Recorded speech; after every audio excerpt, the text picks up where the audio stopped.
ایسی حرکتیں کرتا ہے جن میں تضاد پایا جائے، یعنی عبادت کرنے پہ آئے گا تو عبادت کرتا جائے گا، اور اگر میں گساری کی محفلیں منعقد کرنے پہ آئے گا تو میں گساری کرتا جائے گا۔ اور اس کی یہ کیفیت ہوتی ہے کہ اس کے پاس ایک شخص آتا ہے جس کا نام ہوتا ہے فضیل ایاز۔ یہ فضیل ایاز ہارون الرشید عباسی کو نصیحت کرتا ہے، تو آپ اس کی دیوانگی کا اندازہ لگائیں کہ جب وہ اس کو نصیحت کرتا ہے تو اس قدر گریا کرتا ہے کہ گریا کرتے کرتے غش کھا جاتا ہے، پھر ہوش میں آتا ہے اور اس فضیل سے کہتا ہے کہ دوبارہ مجھے نصیحت کرو۔ وہ اسے دوبارہ نصیحت کرتا ہے، پھر روتا ہے اور روتے روتے غش کھا جاتا ہے۔ یہ 3 یا 4 دفعہ اس طرح کا ماجرا ہوتا ہے۔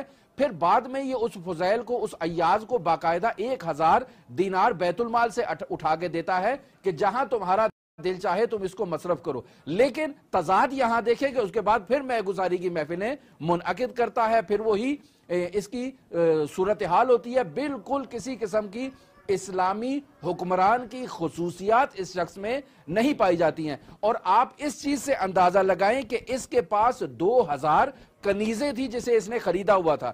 ان 2000 کنیزوں میں 300 کنیزیں ایسی تھیں جو باقاعدہ مغنی تھیں اور رقاصہ تھیں، جو اس کے دربار میں باقاعدہ رقص کیا کرتی تھیں۔ جب دل چاہا بیت المال کے پیسے اٹھائے اور کنیز خرید لی، ایک رات اس کنیز سے استفادہ کیا، بعد میں کسی کو بخش دیا۔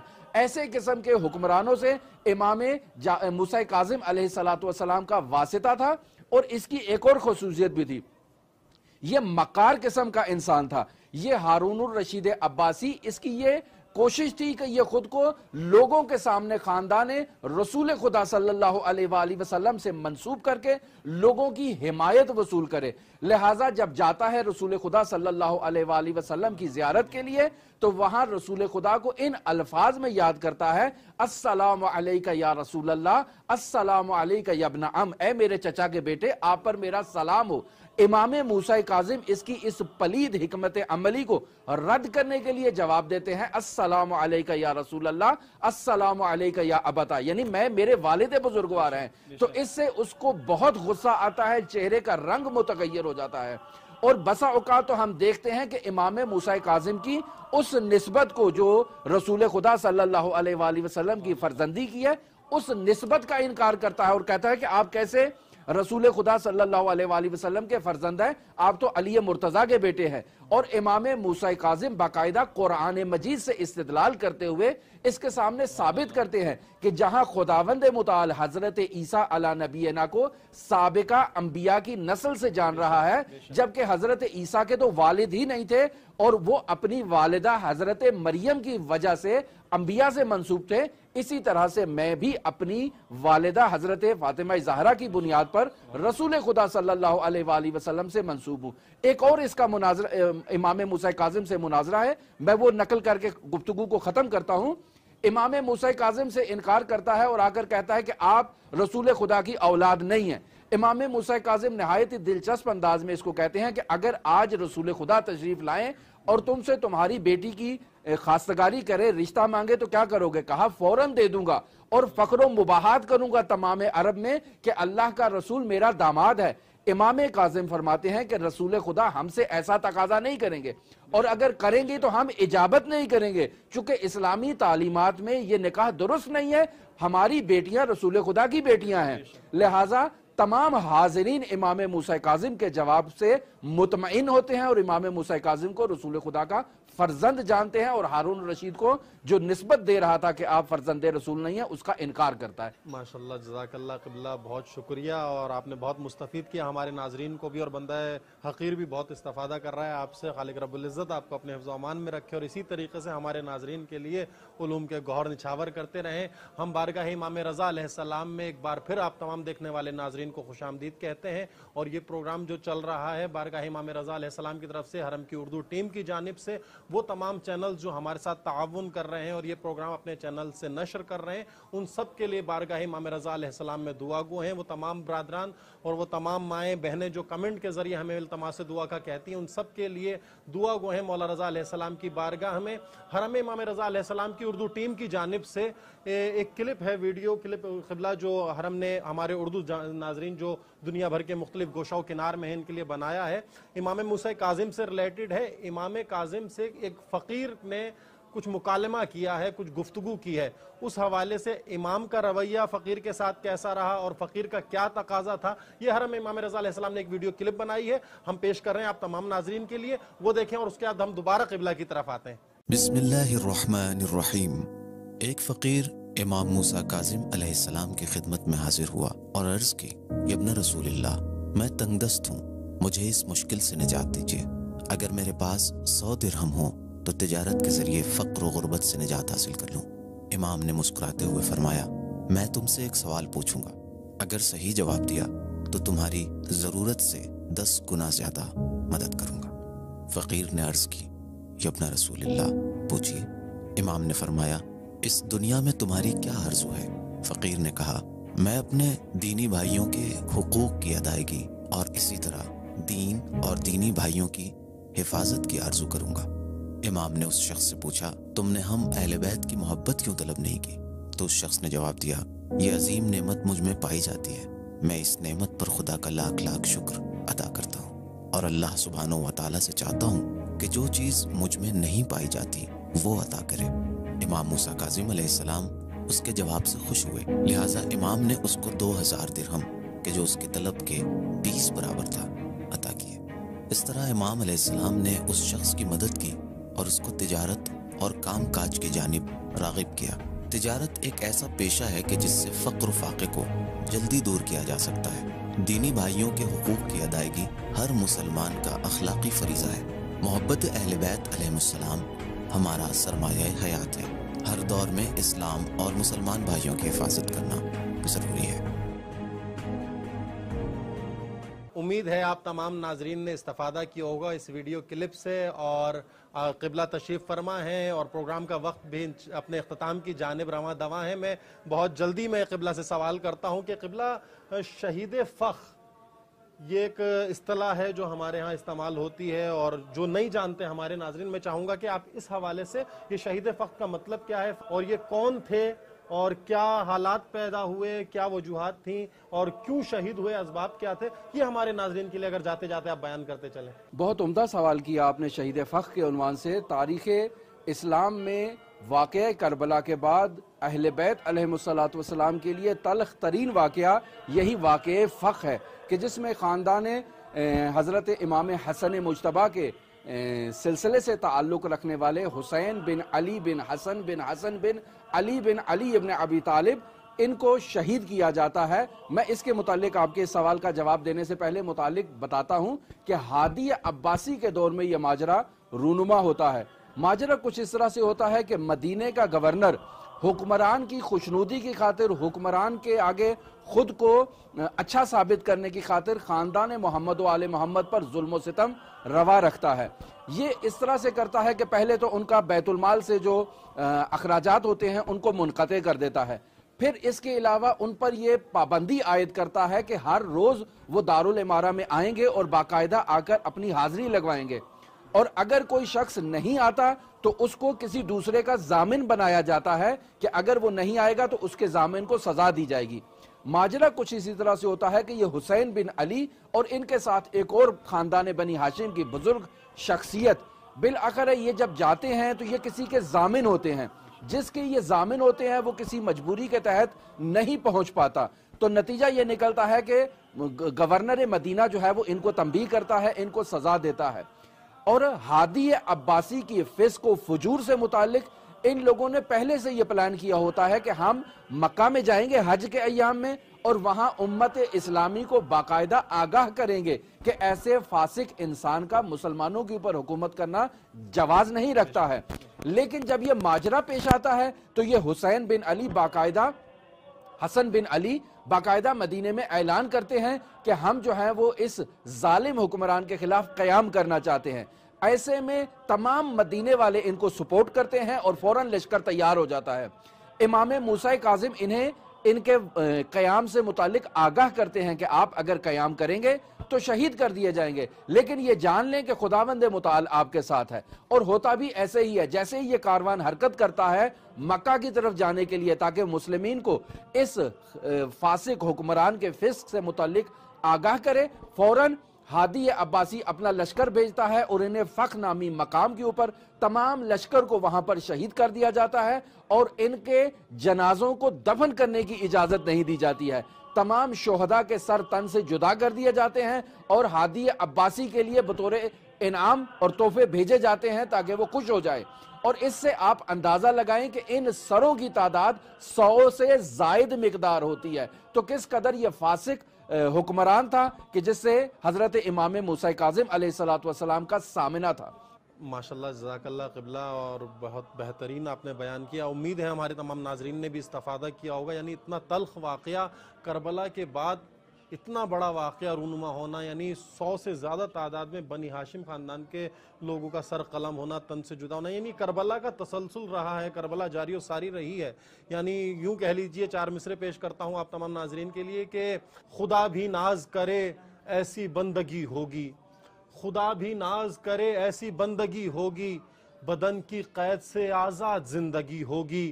یہ دشت کرب و بلا ہے سو اس کا ہے دستور، یہ دشت کرب و بلا ہے سو اس کا ہے دستور.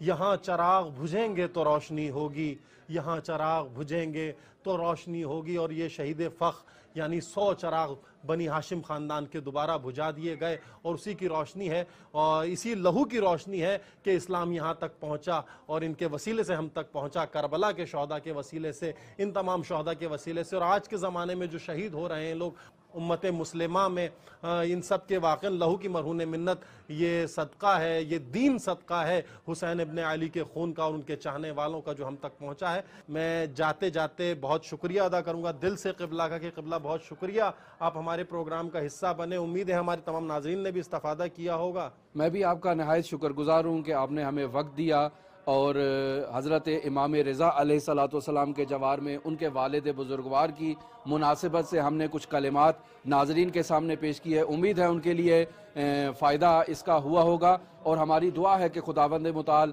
حضرت امام رضا علیہ آلاف و تحیت و ثنا کے جوار سے آپ تمام مؤمنین کو اور ہمیں درست انداز میں استفادہ کرنے کی توفیق عطا فرمائے. امام زمان کے ظہور میں تعجیل فرمائے. حضرت امام زمان کو ہم سے راضی و خوشنود فرمائے. ہمیں حضرت کے آوان و انصار میں سے شمار فرمائے. نہایت شکریہ ادا کرتا ہوں آپ کا، آپ کی ٹیم کا اور تمام مومنین کا جنہوں نے وقت نکالا اور ہماری اس گفتگو کو سنا. یہ تھے حجت الاسلام والمسلمین قبلہ سید موسیٰ رضا نقوی صاحب جو آپ تمام ناظرین سے مخاطب تھے. امید ہے آپ تمام ناظرین نے استفادہ کیا ہوگا، اور اختتام میں اپنے میزبان شمس جعفری اور ہماری اردو ٹیم کو حرم امام رضا سے اجازت دیجیے. ہم انشاءاللہ آئندہ ہفتے دوبارہ یہ پروگرام لے کر آپ کی خدمت میں حاضر ہوں گے، اور جاتے جاتے اب تمام ناظرین کی نیابت میں صلوات خاصہ امام رضا پروگرام کے اختتام پر نشر کیا جا رہا ہے، اسے دیکھنا